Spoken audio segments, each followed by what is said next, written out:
All right, so in this video, we are going to be working on another nested loop program. And basically, I couldn't get it all to display here, but I want to find the factors of some numbers, right? And specifically, just to make it simple, we'll say to start with, at least we want to do just 1 to 20. So basically, factors are things that evenly divide the number. So for the number 1, it only has a factor of 1. For 2, it's divisible by 2 and 1. 3, it's 3 and 1. 4 is 4, 2 and 1, etc. All right, and so this is our goal, is to print this out from 1 to 20, all the factors.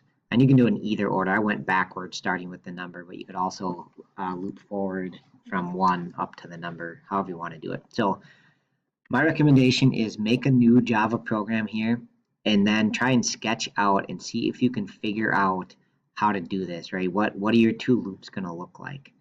All right, so pause the video, sketch it out, see if you can put together some of this code.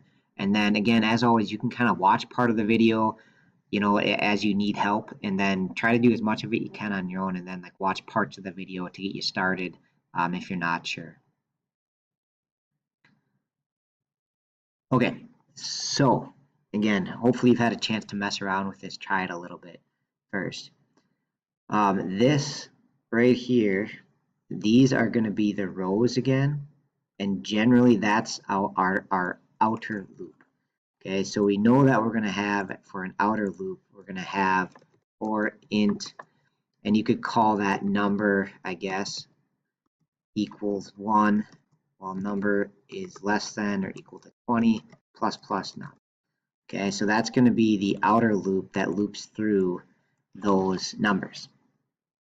Okay, and then what the inner loop is going to do is it's going to loop through the columns, but how many times you loop on the inside is based on this number. So for example, when num is 6, I want to check the numbers. I guess I did it 6 to 1, right? And check if each one of those divides 6. So does 6 divide it? Yep, evenly. Does 5? Nope. Does 4? Nope. 3 does? Yep. 2 does? 1 does. So I'm going to loop from 6 to 1 and check if each one evenly divides num. For 7, it's going to be 7 to 1. And again, check if each one evenly divides it. From 8, it's going to be 8 to 1. So basically, the general version of that is from whatever num is down to 1. So that's going to be our inside loop. And I'm going to call these like factors. So we want to check each of these factors. So the inside loop then, if we set that up a little bit, so inside here we're going to have for int factor. I'm going to choose F maybe just to save space on this one. But I'm going to start at num, okay, and I'm going to keep going while num is greater than or equal to 1. Right, we go down to 1 each time, and I'm going to go minus minus num. So I'm just looping backwards from num down to 1, and then I want to figure out, does it evenly divide, right? Is it a factor, basically?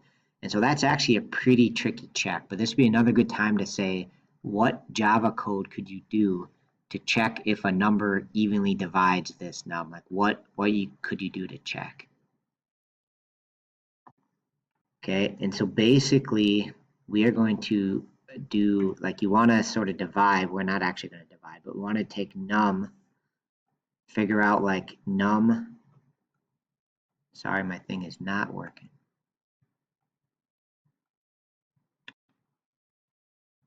So I want to check if num divided by factor comes out evenly, like to a whole number. And the way you do that in Java is mod again. So I'm going to do num, and sorry, I'm struggling to write here. Num mod the factor, right? And if it divides it evenly, that'll come out to be 0. Basically, the remainder will be 0 if it divides it evenly. So like taking 8, right? 8 divided by 8 has remainder 0. 8 divided by 7, that doesn't have remainder 0, that has remainder 1, right, etc., etc. So when you do 8 divided by 4, that is considered evenly divisible because it has a remainder of 0. So this is going to be our check. And basically, if that is true, if the mod equals 0, then we're going to print it out here. All right, so we're going to have two for loops with an if inside. All right, so let's start banging out some of this code. So again, on the outside, we already had that int. The number starts at 1, and we're going to go less than or equal to 20 for now. All right, and then inside, I'm going to have an int factor start at num, and you could go forward. You could go from 1 up to num, but I guess I'm going to go backwards. I'm going to start at num and then do while the factor is greater than or equal to 1. That's the last one I'll check. And I'm going to go minus minus factor. So I'm going to loop backwards. Okay. And so basically I want to do my if. I want to do if num mod factor equals 0, then I'm going to print it out. So I'm going to system out print the factor, right? Because in my little picture, these are all the factors, things that evenly divide it. So I want to print that out plus a /t for a tab. Okay, and then I don't want to do a new line each time, right? So remember, we've talked a little bit about this where you just want to print a row and then you print a return after you're done with the row. So this part is a row. Visually, it's one of these rows, and we don't print the return till the end. So I'm going to put that down here. Just a blank nothing, but just prints a return at the end of the row.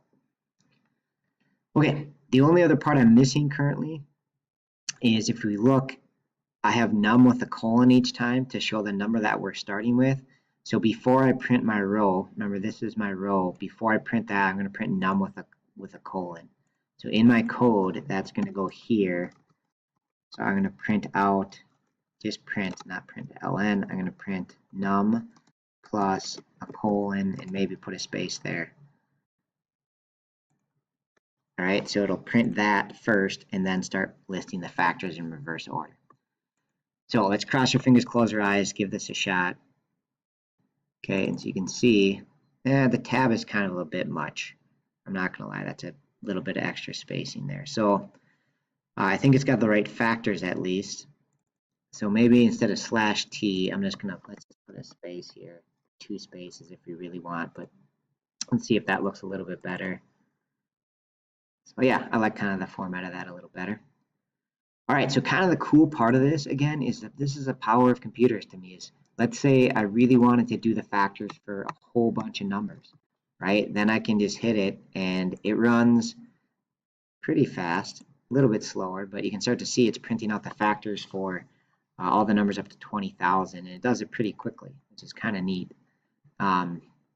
Obviously, there's better ways to code this. In previous years, I remember students, like once they got big, if they put a really big number here, it starts to slow down eventually. So they started to figure out like better ways, more efficient ways to code that, which I'm not going to go into in this video necessarily, but it'd be a good thing for you to think about, like if you wanted this to be more efficient.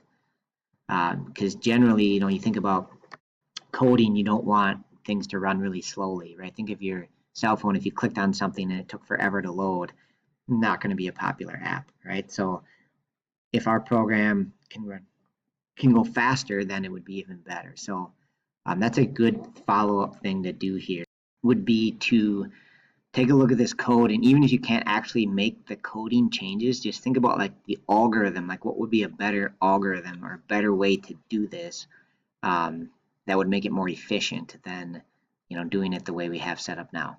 So that's a good follow-up optional thing for you to think about. I'd be happy to discuss it if you want to reach out an email or talk to me after class or something, but just in the scope of this video, I'm not going to cover it. So there you go. That we made one that listed out the different factors. Pretty good use of a nested for loop again.